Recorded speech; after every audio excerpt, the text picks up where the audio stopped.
Good afternoon to one and all present here, and welcome to the Exceller Author Podcast. Today, we have with us Kartik Ahuja, the author of the book 15 Shades of Feelings, published by Exceller Books, a collection of 15 short stories that beautifully capture many shades of human emotions. His writing is known for its honesty, simplicity, and emotional depth, creating a space where readers can truly connect with what they feel. First of all, sir, many congrats to you on publishing your book with us. It's a pleasure to have you today, and we are looking forward to hearing more about your journey and your work. Yeah, thank you so much. My pleasure, sir. So, sir, to start with the interview questions, my first question to you would be what inspired you to write Whispers of Eternity?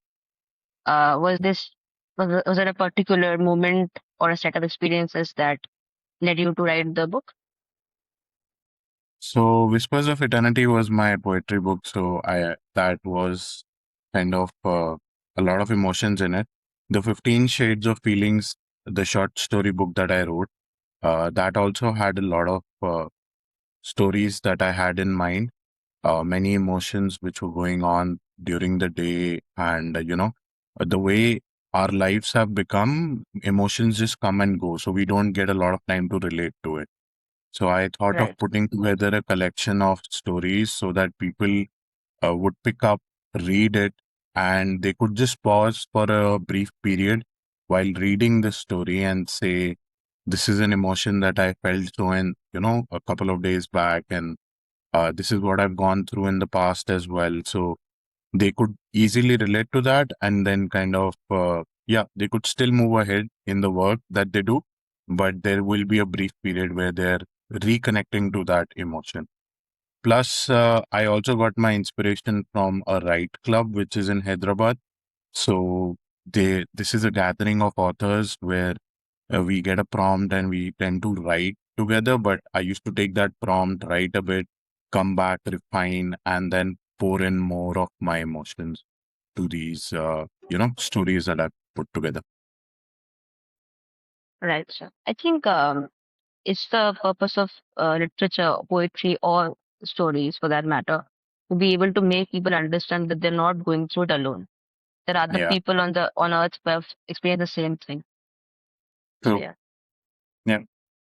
So my second question to you would be: your book explores a wide range of emotions like love, loss, hope, fear. How do you approach writing such deeply felt emotions in a way that readers can personally connect with them? So I think how I said for the first answer, it's like these emotions are very commonly available. It's just that we need to tap in to see what these emotions are all about, and also to look into the fact that we really have to see how much these emotions have contributed to our life as well. So if we talk about love, for example, love could just be like if you have a pet, you could have a love for that particular pet as well. It doesn't really have to be with a human being. Or the love of nature. Certain people have the love of nature. Uh, the stories that go by, they might not be associated to this, but love again is a universal feeling. Correct. So that ways, writing about them, making people to relate to them would be really good. One of the stories in the book is around on a backdrop for World War II. So how in Germany, the Nazi camps and a backdrop of that with a love story. So people can be intrigued by the fact that how the geopolitical situation right now is also there, how certain people could be in love and over there and still be dealing with all the difficulties. So yeah, that kind of relates to the feeling that brings out in the stories. Like how one primary emotion can be experienced by people, from varied parts differently, but Correct. the primary emotion Correct. is same, right? Yes. So these are all superficial emotions, and how do we relate to each of them is very widely different. So that's how they need to relate to those emotions. If they read, they relate more, they understand more, and they kind of recognize that more. Very well put. Yes. Mm, your writing is described as simple but deeply honest. Do you consciously try to keep your style minimal or does it come naturally to you? It does come naturally to me because I don't tend to put a very heavy literature words into my story. I want to keep it very simple uh, because, as in how the age that we are in, we have become the attention span has become very less. We have become more of reel oriented people, 5 second, 10-second reels, and move on to the next part. So the more simpler it is, the more quickly a person can relate to, and the more connected they stay and read through, and then they feel, okay, my 1 hour of reading that short story or my 30 minutes was worth it because I could understand each and every word and I could easily relate to each and every word. I don't have to go back to a dictionary, pull it up, and find the meaning of that word. Right. So like it should be the language should be so lucid and it should be so well mingling with their own thoughts that they should. Yeah, Okay, okay. So like that it is a figment of their own narrative, the figment of their own imagination, and not yeah, something that.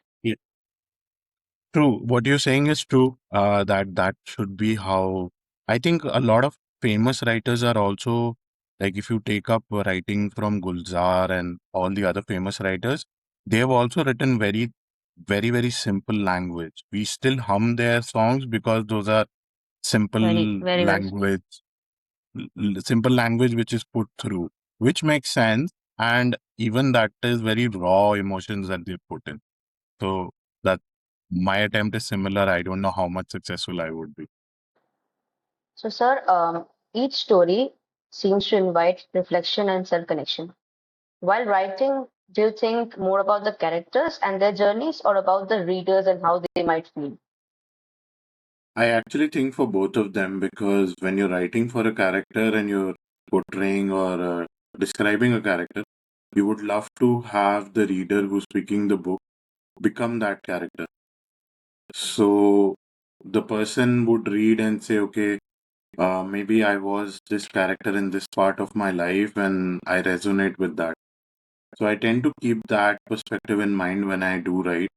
I try to make my characters very real life, and that's why from day to day experiences, it becomes easy when you give some references. Like one of the story has at the very end, the ending for that story has music or the song playing called Channa Mereya. So that's a very close Right. song for me. So that's why I incorporated. But that close song could be close to a lot of other people.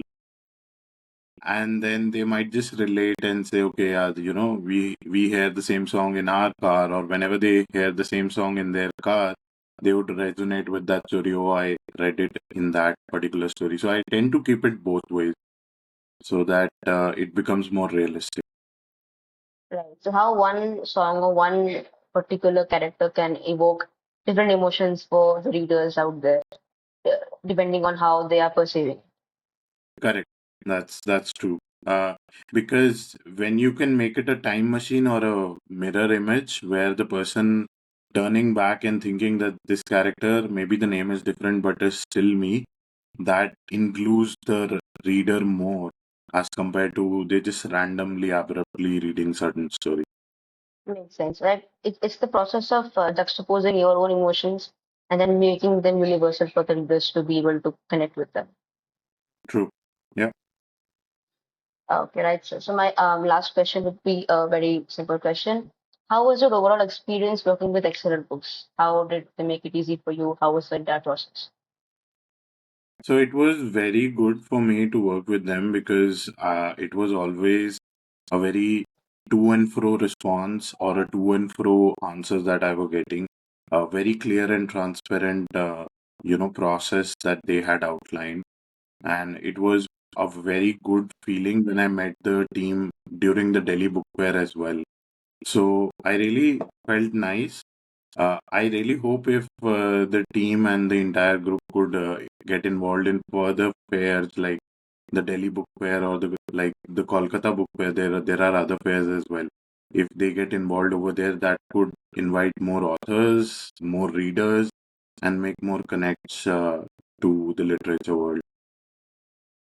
Right. So thank you so much, sir, for being able to join us with the on the podcast today, for your insightful thoughts and your wonderful journey as an author. It was truly wonderful to hear you about your emotions, ideas, honesty, and these are the things that shape your writing. So, your work beautifully reminds us that emotions are not just felt, but lived and understood in our own unique ways. I wish you all the very, very best for your journey, and we hope that your book continues to resonate with many readers, India wide and worldwide.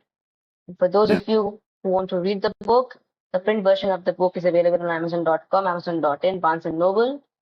And for those who want to read the ebook version, it's available on Google Play. Thank you so much, sir, for having joining us today, and all the best for thank your you so future. much. Have a really good Thank you day. so much for having. Thank you.